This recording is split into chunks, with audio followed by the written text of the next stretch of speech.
एउटा कुरा मलाई अचम्म लागेको छ, राष्ट्रपति भन्ने संस्था चाहिँ यो हामी सबैको साझा संस्था हो।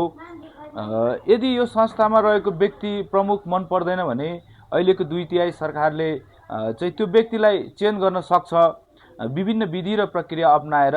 तथापि आफैले ल्याएको नीति र कार्यक्रम माथि राष्ट्रपतिले त्यो वाचन गर्दै गर्दा प्रधानमन्त्री जस्तो व्यक्ति जुरुक्क उठेर हिँड्दाखेरि यो लोकतन्त्र माथिको भज्जा मजा हो जस्तो मलाई लाग्छ। लोकतन्त्रलाई यदि साँच्चै सुन्दर र बलियो बनाउने हो भने हामीले यस्ता क्रियाकलापबाट चाहिँ हामी मुक्त हुनुपर्छ र हामीले सकारात्मक आलोचना सबैमाथि गर्न पाउने यो लोकतान्त्रिक अधिकारको अवमूल्यन हुने गरी यस्ता गतिविधिहरू चाहिँ अब आइन्दादेखि नगरिदिए हुन्थ्यो भन्ने कुरा चाहिँ म राख्न चाहन्छु। यस्ता कुराले लोकतन्त्र कदापि कहिले बलियो हुँदैन।